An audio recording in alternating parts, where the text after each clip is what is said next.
Hello, today my guest is Joe. He's the founder of Tri-State Holistic Wellness. Thank you, Joe, for joining me today. Please introduce yourself and the company. My name is Joe Weigant, and I started Tri-State Holistic Wellness after realizing that my expanding offerings to my clients was going beyond just being a Reiki energy practitioner and going into a lot of different modalities and different offerings that I was giving to my clients. And so I had to get away from the Reiki based business that I had begun in 2009 and just make it a more holistic approach to helping people find the best version of themselves and live the best life that they can. So I've been doing this work and just expanding on learning more things and learning how the entire the health of the human system is intertwined and connecting on each other, kind of more like a bowl of spaghetti than our Western medical approach of trying to treat the human like a waffle and just treating that box or this box or applying a pill to that number on the chart to get the number on the chart to look better. Let's treat the whole person and let's help them find their own solutions to their lives so that way they can move forward with dignity and confidence. Right? Yes, I definitely agree with that approach. So you still practice Reiki? Yes, I still practice and teach. Oh, okay. Yeah, I saw that as well. I just didn't know if you were still doing that. So what can you tell me a little more of, I guess, what that looks like as far as your shift from solely Reiki to this holistic approach? Well, my voracious appetite for learning and more knowledge, just Reiki, I found out was a great tool and a great system. But the more I read about energy work and the more techniques that I learned and collected along the way, Reiki's a great beginning. And so um, I became a Reiki master in 2012 after having run my business as a Reiki 2 for a number of years and then started teaching what I know. And so that led me to all different kinds of modalities and just learning little tricks and tools along the way. And a few years back, I had a friend of mine from Nashville teach me Chinese cupping. And well, you find out real soon that you can't just put a cup on cold skin or cold muscles because that just doesn't work out well. So I had started to learn to do some basic massaging techniques just to warm the body up so we can apply the cups in a way that will be therapeutic. And well, eventually that massage began to get more and more expanded, and then a few years ago, I went ahead and went to school and got my license and became board certified, and now I'm doing just all kinds of different modalities and different practices within the massage realm, and I'm adding that to the Reiki realm. And so the whole time that I'm massaging or the whole time that I'm using tools or cups or uh, any other kind of appliance, I'm also generating Reiki flow to help that person get their energy balanced as well.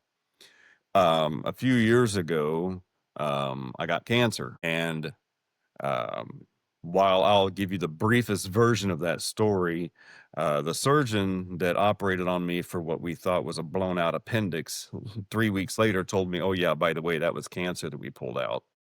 Oh, wow. Yeah. Yeah. I laid in the hospital for 8 days not being able to eat. And he could have told me then, but no, he waited until the middle of the next month to say, "Oh, yeah, by the way, that cancer was or that surgery was for cancer. Thanks, guy." What? So then I said, "Okay, no problem. I got that figured out. Cancer is easy. I can fix that. That's not a big deal. I already know what to do and I already know how I'm going to approach this. No big deal." And well, that started my first fight. Then he says, "I'm setting you up with an oncologist." And I don't want one of those. I've got my own plan and I know what I'm going to do. Well, then I got in a fight with the oncologist, and that's when she started threatening me and intimidating me and cajoling me and coercing me into doing her treatment protocol. So I did 2 shots of chemo, which I didn't want to do. I didn't, not 2 rounds, 2 shots, 2 doses, $8,000 each, Wow. On my third trip in to go get my third dose, they pulled my blood work and said, "We can't give you chemo today. Today is Thursday. If we load you up today, you'll be dead by Sunday afternoon." And I said, "That's exactly the words I wanted to hear out of you. Let's go even further. These 3 drugs you're giving me, when were they invented?" Which I already knew the answer. And he goes, "Yeah, 1954." And I said, "Uh-huh. You're telling me all the billions of dollars that we have thrown at this. Nobody's come up with anything in the last 70 years? Really?" Right. So we ended that right there. I walked out of the clinic and I ordered the port to be removed, and I did it my way. And my way was I read about 30 books in about a week's time, and I realized that cancer is not the boogeyman that everyone says that it is, and I was able to reverse that and diabetes at the same time. Wow. Because I didn't know I had diabetes until I went into the hospital for what I thought was a blown out appendix. It took them 3 months to decide they wanted to operate on that. But in the meantime, they said, "Yeah, your blood sugar is 522 and your A1C is 12.7. You're going to be on insulin the rest of your life." And I said, No, no, I won't. You don't know me." So that was in September of 2020. And by December of 2020, my A1C went from 12.7 down to 4.6. Wow. And my blood sugars were hovering comfortably at 95. Wow. And right after that is when I had my first chemo injection. I did 2 of those, which was the month of January of 21. I walked out of the clinic February 4th of 2021, and by April I was finished with my thing, and I was just cleaning up what happened to my body from the chemo. And so now, because of that, because of the herbs that I used to recover from the not only the cancer but the chemo, I now sell those herbs and I test people for them in the same way that I was tested. I went to the Amish and they put me on the herbs and tested me. I've known this particular fella for a number of years, and he helped my dad as well. And so now I do that protocol and I help other people out. Tri-state holistic wellness is not just a one-sided approach or a simple solution to only one problem. It is, the body is all connected with all of its parts and all of its systems. And so it takes more than one approach to be able to put all of those things back in line. Wow. That's a really cool story. Did you, during all of your research, did you ever come across Dr. Leonard Coldwell? Did you come across him at all I don't as think far as, so. No, oh, I don't yeah, think he's, so. well, with the things you were saying, he just, like, for example, he said that this is across the board of averages, like any types of cancer, that when somebody finds out they have cancer, they have a 27.5% chance of living without any lifestyle changes if they just keep doing what they're doing. And he said once you start getting chemo, it drops to 2% chance of living. You are Like, correct. Yes, you are. yeah, Chemo is a killer. Do you know that the idea of chemotherapy the, it comes from the mustard gas they used in World War One? They I've used read that. mustard gas and then they built the first chemo out of it, and they've been doing it ever since. For 100 years now, they've been putting mustard gas variants into the body with the idea that chemotherapy goes after rapidly dividing cells, of which cancer is the like. But also, every single day, your body makes 10 million cells and 10 million cells die. You're replacing yourself every morning that you wake up. And so, if chemotherapy goes after rapidly dividing cells, that means it's going after you too. There's no difference between you and cancer. Cancer is your body's um, survival mechanism for the environment that you put it in. If you're eating junk food and processed food and you're eating lots of sugar and you're not getting oxygen or exercise and you're not drinking enough water, you're going to create the environments where eventually one cell is going to wake up. It's going to turn off that apoptosis signal, which tells it when to die. And it's going to figure, I live forever. And since I have all this sugar and no oxygen, I'm going to start fermenting it and making energy. And once that happens, it's going to figure out that it can divide and divide and divide. And next thing you know, you've got tumors. Wow.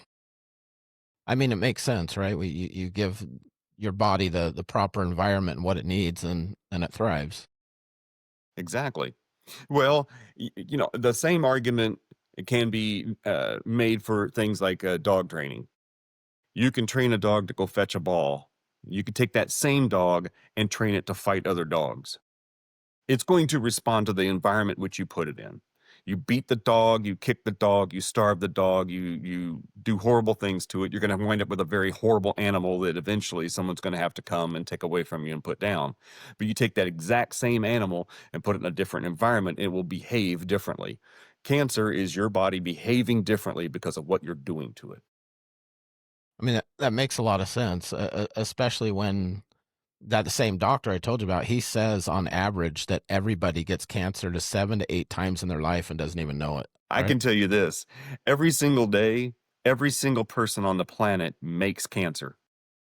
The only difference is your immune system strong enough to hunt it down and destroy it like it's supposed to in the manner in which it was designed? Are you strong enough to destroy the cancer you build every day? If you are doing things to your body that are weakening your immune system, it will not be strong enough to hunt down and destroy those bad, errant cells. So, what do we have to do to boost up the immune system? We have to eat the right foods. Where's your immune system? 70% of it is in the gut. Are you filling your gut with Pop Tarts and Cheez Its and Sody Pops? Or are you filling it with apples and fermented foods and good high protein foods that are real and whole and natural? So there's the one part of it. Think about the other part of what's in your gut. Your gut actually makes four of the six neurotransmitters that operate the happiness section of your brain: oxytocin, melatonin, serotonin, and GABA. They're made in the gut. Are you building those neurotransmitters out of Pop Tarts and Cheez Its, or are you building that out of beef and vegetables? So you get to decide how happy you want to be by what you're feeding your body. Are you feeding it the things that can eventually make cancer? Or are you feeding the things that every day, whenever you slough off old, dirty cells in your body and replace it with new cells, are you building those cells out of something natural? Because every 7 months, you get a brand new liver. It takes your body 7 months to completely replace the liver with a brand new one. It doesn't happen all at one time. It happens gradually over that whole 7 months. But in 7 months, you're going to get a brand new liver. Are you building that out of uh, Hot Pockets and Fago? Or are you building that out of apples and vegetables and beef? You get to decide. Every time you put a fork in your mouth, you make the daily decision on what your health is going to be. Wow. Yeah, I've never looked at it that way, but that's a really cool perspective of I mean I know about organ regeneration, liver regeneration. I never looked at it that way of what are you giving it while it's regenerating, right? Like Exactly. You can build a car out of paper mache. You're just not going to drive it to work. right. So, you have to build a human body out of good, healthy, wholesome things. You have to learn how to cook on the stove. You have to learn how to actually use the oven for more than just Stouffer's lasagna. So that means you have to start learning how to cook from scratch. You have to take real eggs and crack them on a skillet. You have to go and get real beef and put that in a cast iron. You have to learn how to cook. What I tell my clients is if your great grandparents weren't eating it, maybe you shouldn't either. And if your food needs a commercial to get you to buy it, maybe you shouldn't be putting that in you. Right. Because your Right. your grandparents ate beef and pork and potatoes and carrots. And now we've created an entire industry. It's not even a cottage industry anymore. It's an entire civilization industry based on the idea that certain foods are terrible.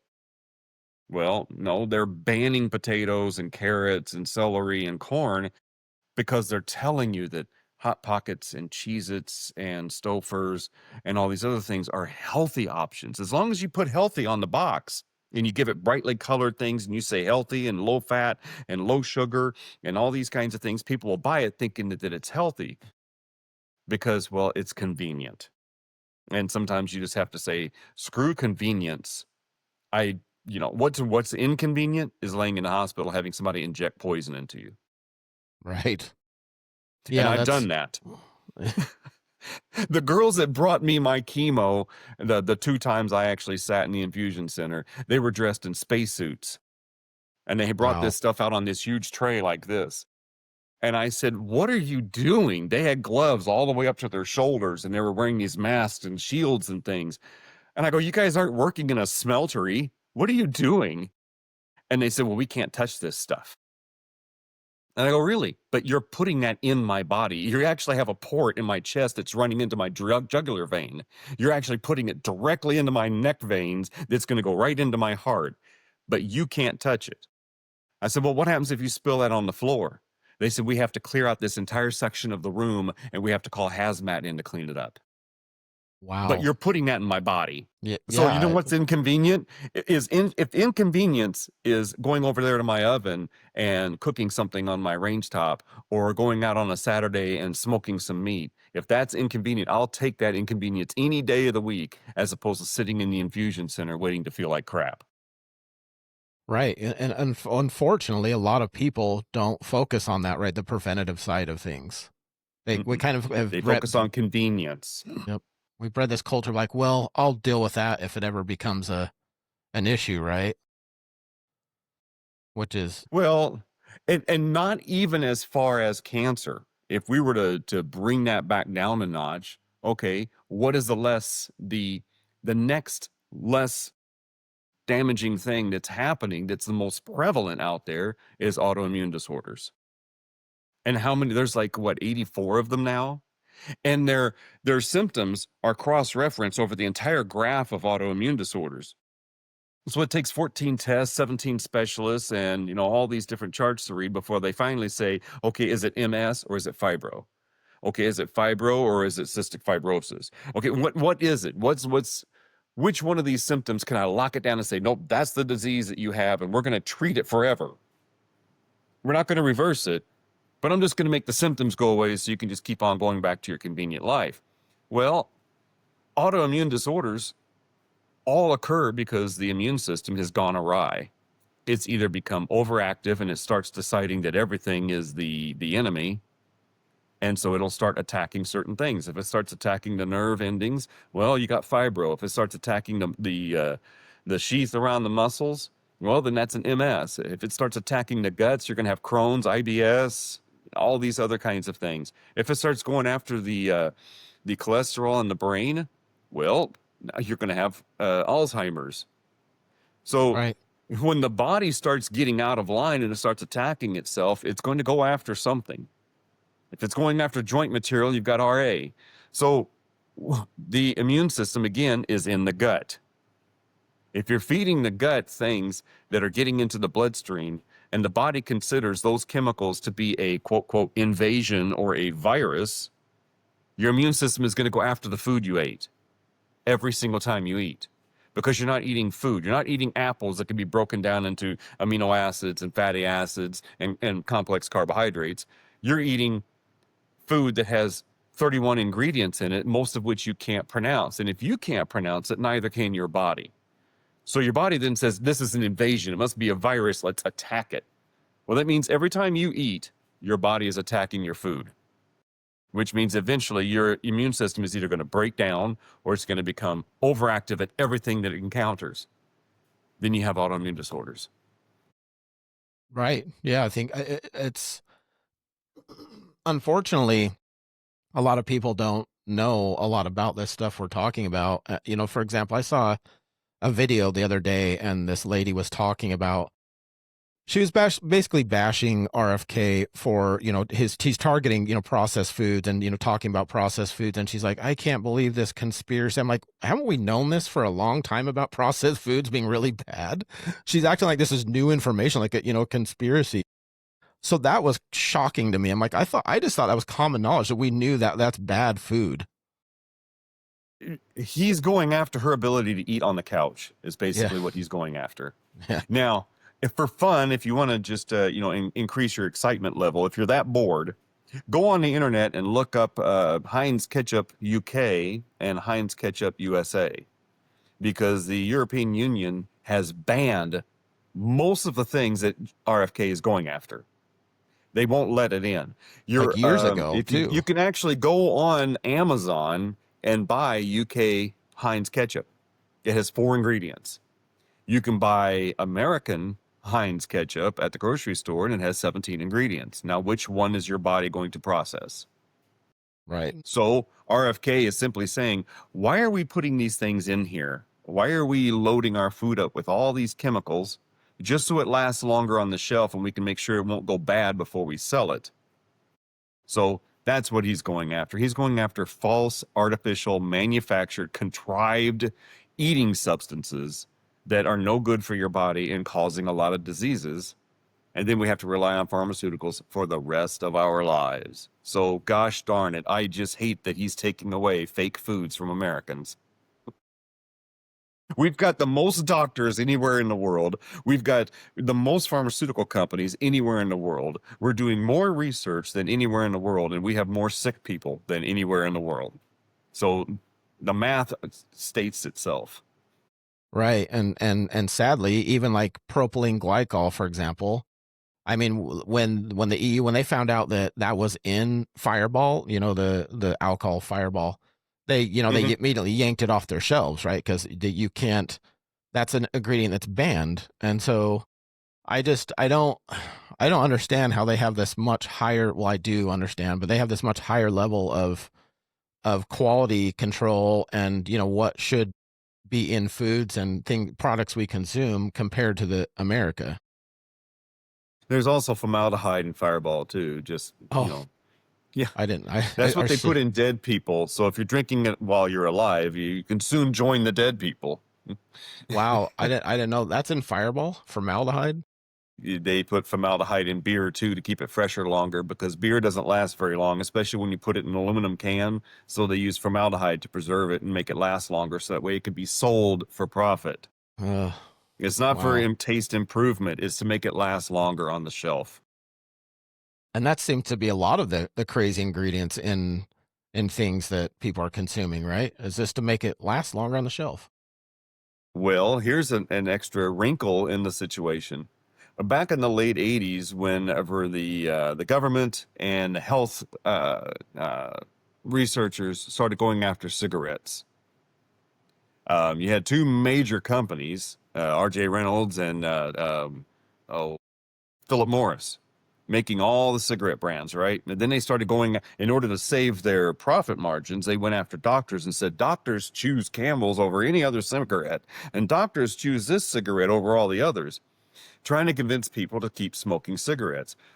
These companies learned a long time ago, back in the 60s, that if you add chemicals to the tobacco and you add chemicals to the paper and you add chemicals to the cotton swabbing, that what happens is you can take a product that is mildly addictive and make it wildly addictive.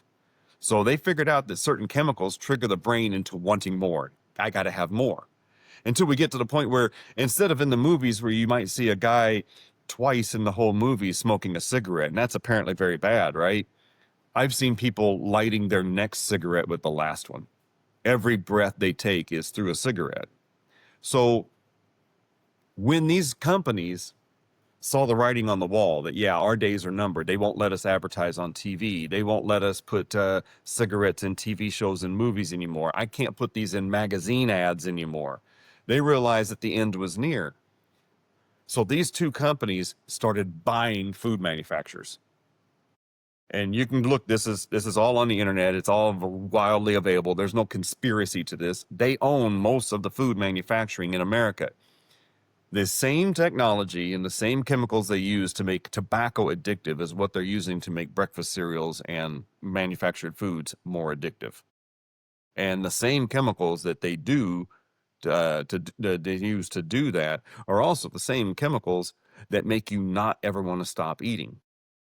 Anytime that you're buying a food that says it has enriched flour or enriched this or that or fortified this or that, they're using uh, B vitamins to make that happen. So they can load all the B vitamins up on the ingredient list and say, oh my gosh, look how healthy this is. It's got B vitamins in it. Except it's not the same kind of B vitamins you're going to find in beef. What's happening is those kinds of B vitamins that they're using trigger the brain into ignoring the leptin signal that the stomach produces to tell you that you're done eating, which means that you just keep eating and keep eating and keep eating and keep eating. Whenever they need lab rats to get overweight so they can do experiments on them with new drugs, they they load them up with foods that have been fortified with B vitamins because they never get full. They just keep on stuffing. It's like having Prader-Willi syndrome. You just keep on eating, keep on eating, keep on eating. Then the rat gets fat enough and they go, okay, now he's got diabetes. Let's try this drug on him. They're using that in the foods to make you keep eating. And if you watch the ads on TV, remember, if a food has an ad on TV, you probably shouldn't be eating it. You Mhm. notice that they don't ever advertise carrots.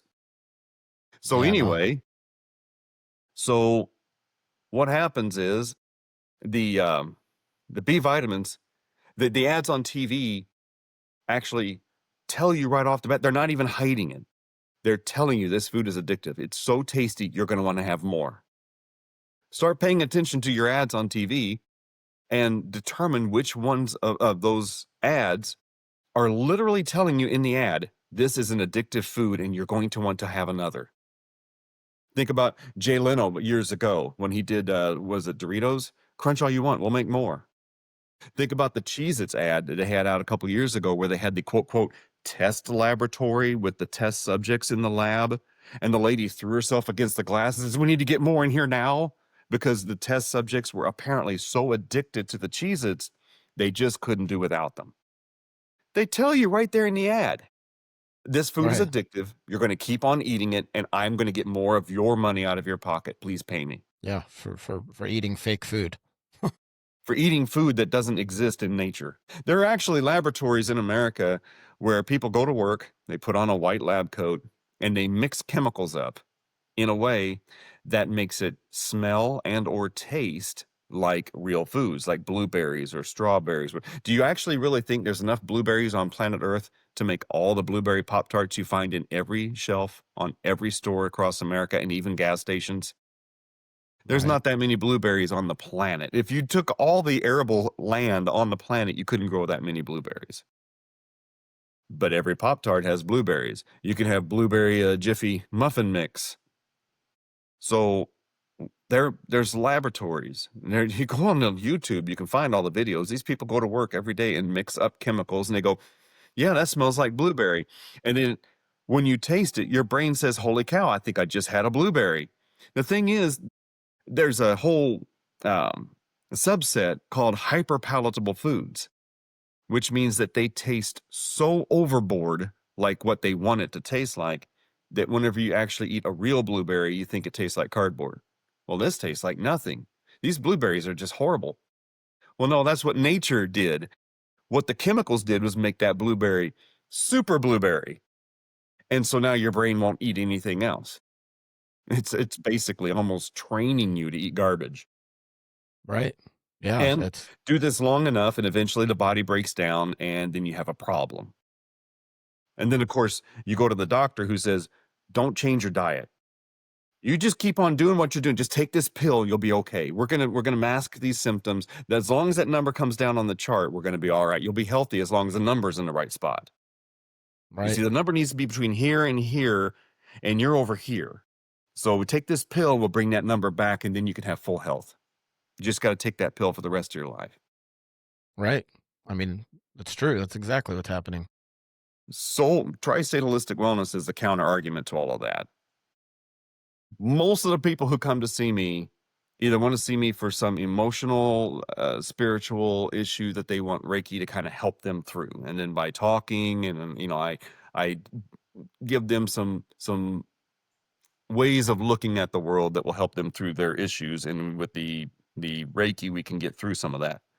Or they've got a physical issue that they need some physical work done with massage or gua sha and cupping, and I can do bamboo sticks, I do toxin, all those kinds of things that I can help get the body back in order. Or they come to me, and this is very common. Um, I have a stomach pain. I've been to my doctor. He sent me to 7 specialists. I've been to 14 different hospitals now. I've had all these different tests run. Now I'm on 11 pills, and I still have the stomach pain, but now my eyeballs bleed. So they're like, "Get me off of this. Tell me how to get away from this because I'm tired of doctors." Like, "Yeah, well, I'm Right. tired of doctors too. Let me help you out." Right.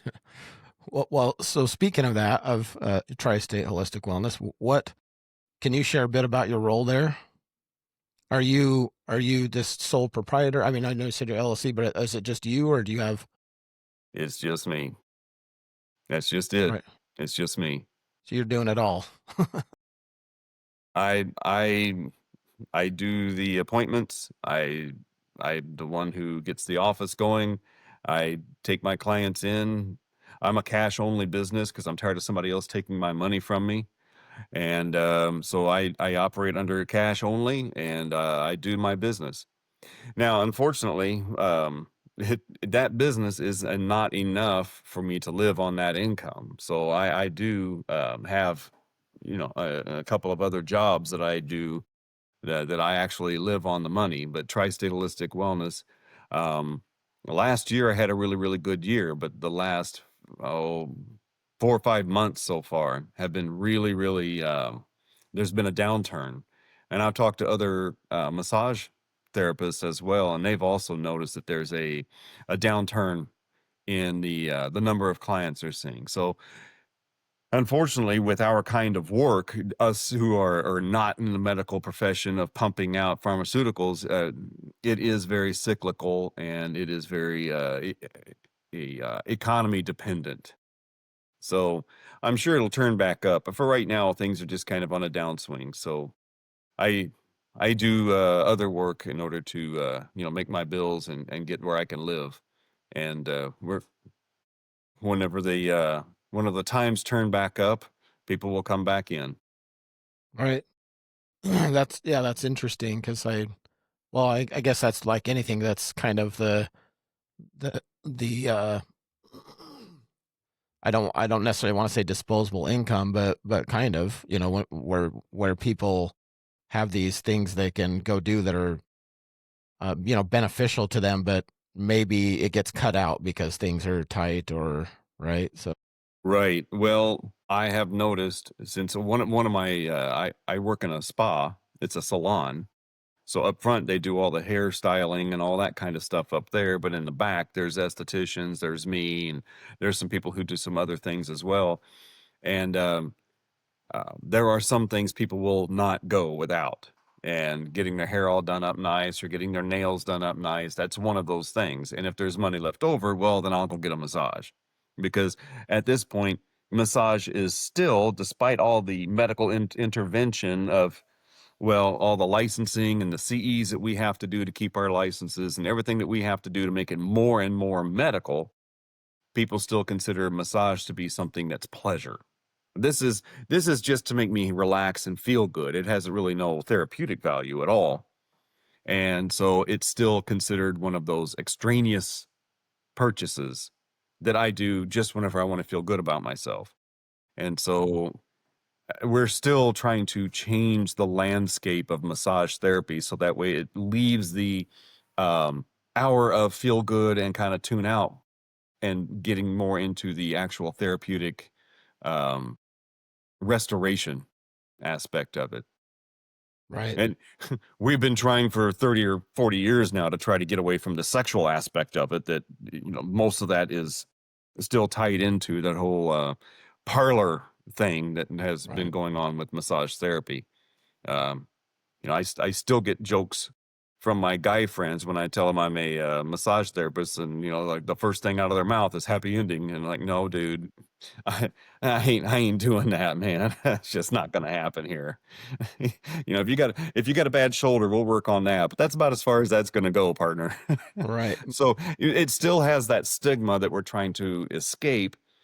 Uh, the licensing boards and the more therapeutic medical aspects of it have tried to interject into the massage therapy to make it more therapeutic and restorative and corrective, but it's still trying to climb out of that cellar of the you know Bangkok massage parlor type thing. So whenever people get the idea and they finally learn that massage therapy is a therapeutic approach to health and wellness from the physical side, I think that there will be a greater demand for it.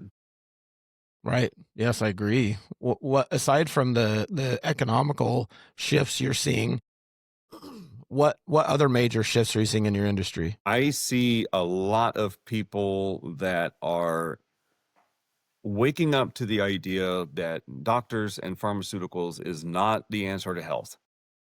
That, yeah, I can take a pill and sure, I don't have that symptom anymore, but I'm not healthy. And I think people are now just growing weary of being pushed around from doctor to doctor. People are becoming exhausted of being seeing their doctor for 4 minutes at a time after waiting an hour and a half to get into him, and they see him for 4 minutes, and he goes, "How's your pill doing?" "Okay, yeah, we'll take it up 25 milligrams." "Okay, next." Yep. Yeah. And I think that a lot of women are being told, they're tired of being told by doctors, "I can't find anything on the chart that says you have that pain, so therefore you're abroad and you're making that up. Next, take your pain pill and shut up, get out of my office."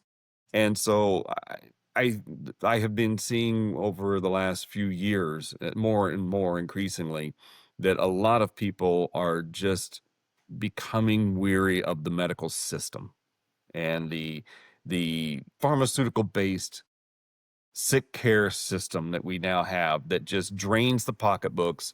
It makes insurance companies and pharmaceutical companies wealthy while just dragging us along until we finally get sick enough to have to get cut on. And those are the trends that I'm seeing, is that people are just tired of doctors and medicine. And hospitals now are employing fewer doctors because they can get NPs and PAs to come in and do the job for one half the salary and one third of the liability. And so people are tired of not even seeing doctors anymore. That's all on telehealth where they're talking to a PA on the Zoom call and they go, "Oh yeah, well, those are your symptoms and let me see. Yep, those symptoms need that pill. So just take the pill and you're going to be happy." And people are just growing weary of this system that does a great job of generating profit, but it doesn't do a very good job of generating health. And people are just tired of it. They're coming to alternative practitioners and holistic health practitioners to get away from that system, and they're finding success. It's just that it's people have been inured into this system so deeply and so ingrained in its absolute authority that to try to sway people to a different path to health is very difficult. Right. Whenever you add into that, you're telling people they're going to have to change their habits and their lifestyles in order to maintain health because, well, the lifestyle you've been living for 25 years has gotten you here. I can't say that you're going to be healthy from here forward, still living the damaging lifestyle. So you have to make a lifestyle change. Some people are willing to do that and some people are not. Right. Yes. Very true. What so again from that business aspect, what do you feel is working well for you right now, and what's been frustrating? What's been working well is word of mouth. Whenever you do well for people and you make a difference in the way that they're living their lives, they'll talk about it.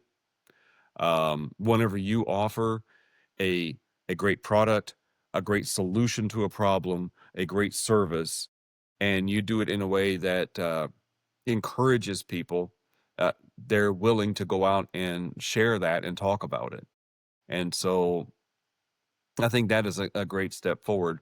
But people have been so, I don't want to say educated because that would be the contra to what I'm trying to get at. People are so ingrained in the idea that I'm sick, I have to go to the doctor. And where it used to be, um, just maybe 100 years ago, I'm sick, I'm going to mix this tea up and it's going to help me with my head cold. Or I have a tummy ache, I'm going to take these things because I know they're good for my tummy. Well, the American Medical Association has just completely erased any kind of natural treatment for anything anymore. And if you look on the internet, I get ads all the time on Facebook about books on herbal remedies and books on or herbal formulas that will help with just about anything that you can think of that were banned and barred in the early 20th century by guys like John Rockefeller and Carnegie and some of these other barons who found out that you could take petroleum and make pharmaceuticals out of it and sell Right. that for profit, but you don't make any money off of white willow bark and dandelion flowers. There's no money to be made there because that grows in my front yard. I can go out there and get dandelion root and I can cure cancer with that. But that doesn't make big pharma any money. So they stomped it out. They called it quackery. They actually invented the word quack back in the late 1800s to get people away from natural remedies and drive them into pharmaceuticals. Now, if you go to Google and you hit the little microphone button and you ask it, what percentage of pharmaceuticals are made with petroleum? The voice will come back to you and say 97% of all pharmaceuticals are made with petroleum. So now you have to ask yourself, am I sick because I'm low on oil? Right. Okay, if I don't feel well, I have a tummy ache. Perhaps if I take some oil, my body will run better. But we've been trained, we've been taught, and we've been scolded. If you're sick, you got to go to the doctor. And what are they going to do? They're going to look you over. The first thing to do is take your temperature, because apparently that's the basis of all health is, taking your temperature. Yep, you're right in line. You're a good boy. And the second is to take your blood pressure, which, by the way, changes from moment to moment. Right. It's not a stable indicator of health or sickness.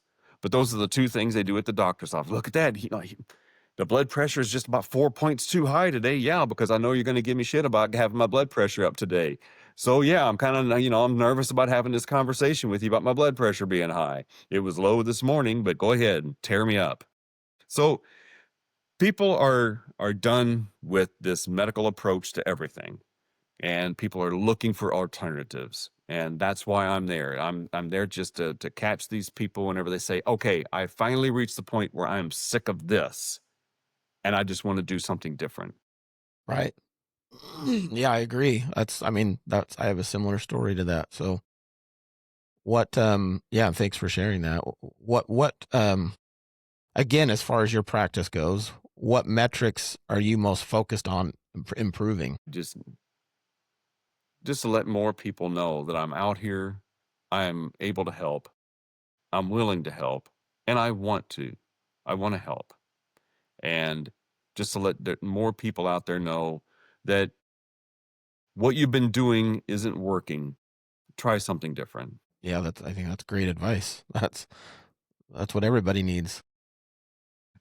Well, like I said, I know people, I actually worked with people that if they sneezed twice in the same 8-hour shift at work, they went down to the clinic and got a bag of pills.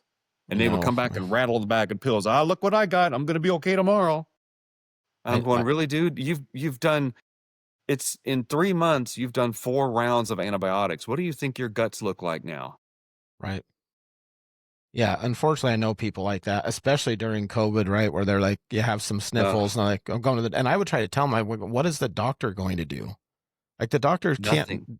and that's one of the things that really frustrated me about nobody was talking, like the media, all these fear mongers, nobody was talking about what you should be doing, right? Like, Well, were except they were banned. that's correct. I did, I There said, were doctors all over YouTube out there that were saying this thing is a contrived illness to drive you into fear so that you will act a certain way. They already have the solution. They're just trying to drive you toward the only solution that's going to make them money. Doctors were coming out with all different kinds of treatments for this thing, and they all got shut down, and some of them lost their license. And so, if if you're hearing the government or the medical establishment telling you never ever do something, that's the first thing you should do. right, Whatever they tell you you can't do, you should run right out there and do it. The second time I had COVID, yeah, I took the thing you're not supposed to take, right, that illegal thing that you shouldn't ever do, that worming thing that they kept making fun of. Oh, they're taking rabies meds, right? Oh, yeah. I started feeling the symptoms coming on that day, and at 3 p.m., I took one dose of it, that gel, and I rubbed it into my gums. And at 6 p.m., I took another little dose, just a little tiny dose, about the size of my pinky nail, and I rubbed that into my gums. When I woke up the next morning, all symptoms were gone, absolutely 100 obliterated. But they're never going to tell you that because you can go out to Tractor Supply and buy that stuff. Maybe that's why it won the Big Pharma Nobel doesn't make Prize, $1 million off of that, right? So right? there's all kinds of solutions out there for a lot of different things. But it costs money to do any kind of clinical trial on something that's not going to make money. So you're investing in a product they may defeat you. And so you have to go get your information from different sources than the CDC or the AMA, because they're only there to make money. If matter of fact, if you go to the AMA website, it says right there, we are protecting the interests of our doctors and our pharmaceutical agents. Like, okay, it doesn't say anywhere there we're trying to make a better product for people. It says we're protecting our interests. Right. And no, by the way, I definitely followed and I follow and saw a lot of those doctors you're talking about. I guess what I meant more is on a mainstream level, like, mainstream media, nobody was talking about, hey, exercise, get out, take vitamin C, right? Like just do all these things that are good for you and they're going to boost your immune system. And Mm-hmm. the drug you're talking about that was what it invented, over 50 years ago and won the Nobel Prize. Oh, 80. Is it 80? No, you're right, because Yeah. it was in the 50s, right? Yeah. Wasn't it in the 50s? It was even Yeah. before that. Both those drugs that they were banning, both those drugs that they were shaming doctors over, both of them were invented in the early 1900s. Wow. Those things had been used forever. They were safe at almost any dose, and they were knocking things out left and right. And well, we had one fella who was in our government who decided that only his drug that he had a patented contractual interest in selling, only his drug would work. But we all know that every test animal that he injected that with died. And he was in bed with a fella who, since the mid 1990s, has been telling the world over and over and over again, we need to reduce population. Now, what does that mean? Right.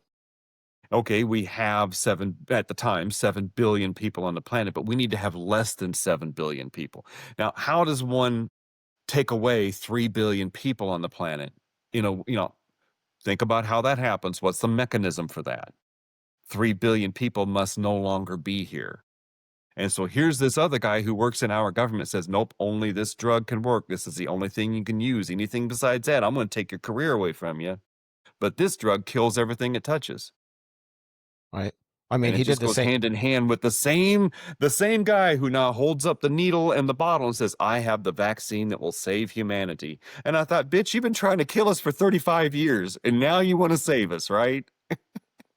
The other guy, he did the same thing in the 80s with HIV, right? With and the drugs, right? Correct. So, yeah. You are correct. AZT was the drug that was killing everything it touched, and he knew it, but he banned all those drugs from Mexico, and he was putting people in prison and sending the DEA and the FDA down on those guys for selling the drugs that worked because you could only use his that kills. And he took that lesson and he applied it to COVID that he invented, by the way. Right. Yeah. That's I mean, what do you do? well, it's You nice just that ignore everything he says. yeah, Well, that I here's the mean, same guy who said, well, we know that masks don't work. We know that the N95 mask, it does not work, and you could buy 100 of them if you want to, which you can only wear it once, remember? And then everybody started wearing their leopard print underwear masks, right? yeah, And then he says, look, I know that masks don't work. This thing is way too small. It'll go right through the best mask in the world, but wear it to prove you're a good person. right. And I thought, dude, you're a chump. You're just a chump. Come on, dude. I So now, that I'm getting yelled at a grocery store because I'm not wearing my little leopard underprint mask, my leopard print underwear mask. And I'm getting screamed at by these ladies in the store because I went the wrong way on the arrows at the aisles at the store. And I looked at one lady, I go, do you really think that viruses work like that? I mean, is that how you think a virus works? I I think that's the biggest thing that COVID showed me is this is going to sound harsh, but I knew a lot of people were very ignorant, but I didn't know to what level, to what degree until COVID, right? It's bad. It's way worse than I ever thought that it could be. So, It peeled back the onion on the uninformed. right. I shared a link. It was a Stanford study. You talk about being banned. All I did was share the link. I didn't say anything about it. I was banned within a minute for 30 days. It was a mask study that I shared, right? And banned. Like, You know, that government official who was directing policy at the time actually wrote a study that he did about the 1918 Spanish flu epidemic. And he came to the conclusion in his own report in 2017 or 2018 that masks caused more deaths than the actual flu itself because you're exhausting things out of your lungs all the time, bacteria and viruses and just offloading all kinds of things out of your body that you don't need. And when you put a mask on it, you're breathing those right back into your lungs. And he said that in his article. He said they don't work and they cause more harm than good, and they killed more people than the virus itself. And then he turns right around in 2020 and says, "You need to wear a mask because it proves you're a good person." right. Right. He even said at the beginning of the COVID, he was being interviewed. You probably saw this video, and he laughed and he said, "You don't wear a mask during a pandemic." Do you remember that video? And then Yes. he switched it, right? He totally switched his angle, but Well, if you'll remember in 2018, in the fall of 2018, he predicted there will be a pandemic coming out in the next year and a half to 2 years. There will be one, and it's going to change the way everybody does things. And I thought, well, you know this, of course, because you own the lab that's building it and you own the company that's making the product to take care of what you're built. Like, I has anybody else seen Mission Impossible where they created the cure and then they created the disease for the cure so they can make money off of the cure? I mean, it's a movie plot, and this guy brought it to life. right. I actually made a video about this at the beginning of COVID. It has a clip of that. He was at Georgetown University, I believe, and speaking and said, "Yes, there will be an outbreak." And I'm like, how would you know there's going to be an out? It's not like we like just commonly have Exactly. outbreaks of these new viruses, right? So, Yeah. Yeah, he knows all about that. And he's already predicted, well, as soon as Trump gets elected, there's going to be another one. yeah, Like, dude, you know what? Well, you couldn't get strung up fast enough, personally. Come on, man. I agree. The lives that you have ruined. Yeah, yeah, and not only this time. I mean, he did it in the '80s, right? So it's like, how's this guy? Yes, he How's he not in did. prison from then, right? Like he's Well, I read RFK's book on him. This is one slick operator. This guy is he's Teflon. If there ever was Teflon, this guy is it. And you can't get anything to stick to this guy. And now he's 85 years old and he's retiring on his massive pension and all the profits from all of his drugs he's made over the last 40 years because of his position in government. And he's going to he's going to glide off into the sunset as a wealthy man, and we'll never ever see justice. right. Sadly, you're right. What? Well, yeah, this is definitely a topic that you and I could go on and on about. well, Oh, well, I get a lot of email newsletters every day, specifically on this topic and alternative health in general. And so I read on these things every single day. And oh yeah, you and I could sit down here until about 4 p.m. and go on about this because there's just so much information out there that the public at large has no idea about, have never even right, heard because it's been banned. I mean, there's some doctors out there that have had their entire website torn down. Dr. right. Mercola had 25 years of articles and videos destroyed. I And if saw he that. hadn't had those things backed up on a separate server, they would have been gone forever. But, fortunately, he was able to go to his backup server and put it up on a different platform, and they still exist now. I saw So they went after him. Yeah, they buried him. He was saying, go out in the sunshine, let the vitamin D start kicking back up again, and you could beat almost everything. And they said, "How dare you tell people to go out in the sun?" Okay. So they destroyed this guy. They destroyed Malone, who actually invented our mRNA right. technology that he said it was never supposed to be used for putting a virus in a vaccine. It was never for that. It was for a totally different product altogether. And they took my invention and they bastardized it. And he went on Joe Rogan and was talking about that, and they buried him. Now he's on his farm in South Carolina, wherever he is, and he puts out a little newsletter every day about, well, here I am still.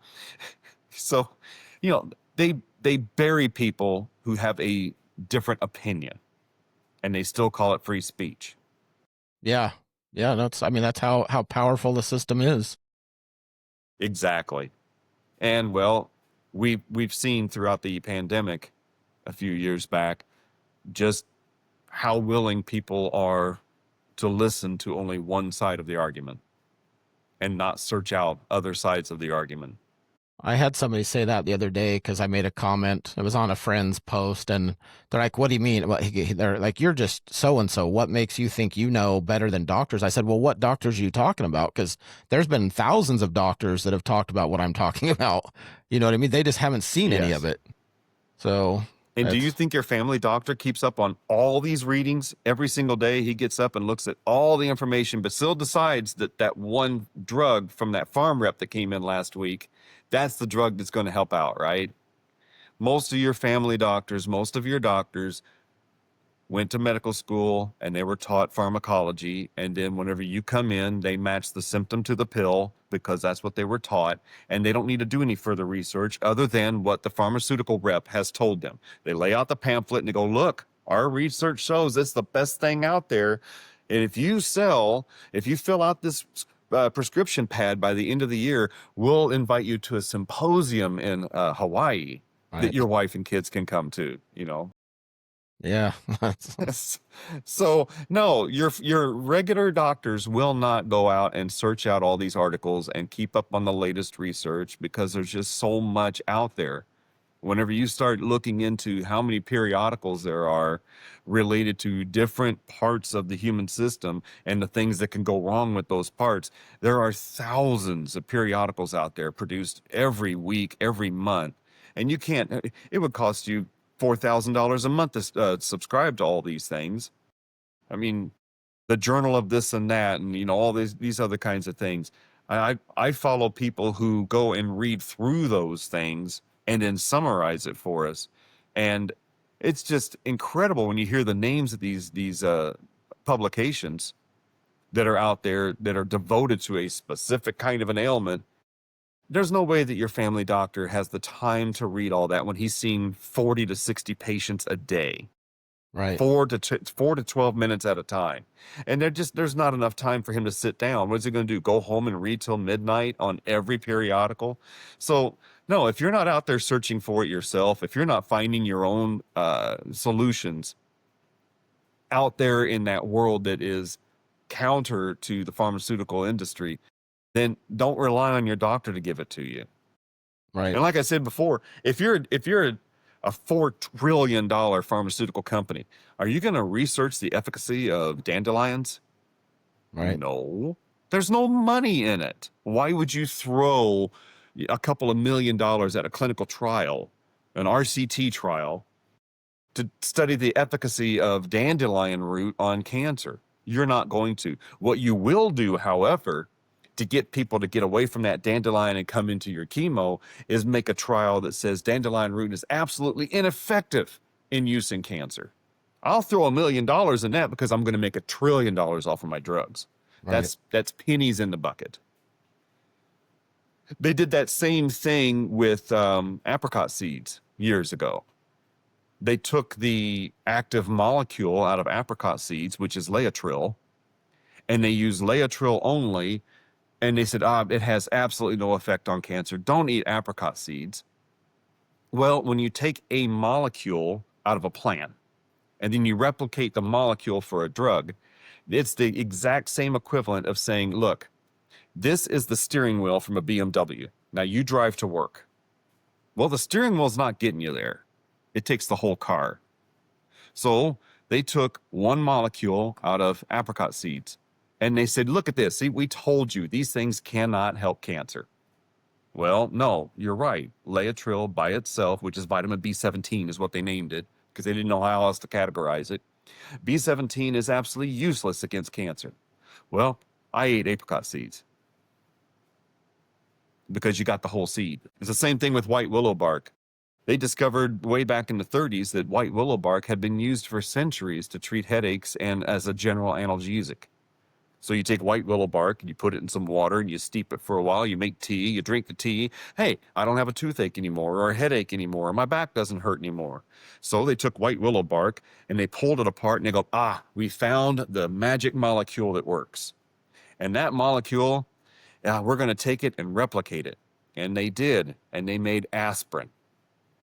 Oh, sure, aspirin might be able to reduce your pain, but it's going to tear up your stomach because acetylsalicylic acid is not white willow bark. The steering wheel is not the car.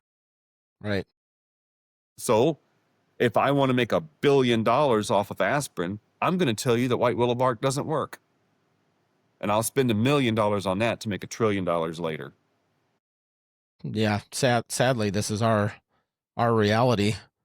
With that being said, is with not necessarily the health, not necessarily the practice, but your, again, from a business aspect, if you could solve one major challenge today, what would it be? Awareness. Just awareness. And awareness and conquering fear. Conquering the fear that going to someplace else besides a white coat doctor might actually have merit. People are actually scared to do anything outside the medical system. And I've had people come to me and they say, I know that this herb works for this. I've done the research. I've read things that, I've found on the internet about that particular herb. But my doctor doesn't want me to take it because it might counteract with his drug. Well, I'm not allowed to tell you to stop taking that pharmaceutical. That's practicing medicine without a license, and I get to go to prison and then take my home. And so I don't get to do that. I can't say, well, why don't you take the thing that was built from earth and actually put that in your body, and take the thing that was built with oil and get that out of your body, because I don't want to go to prison. And so it's conquering that fear of leaving that system is the second greatest obstacle.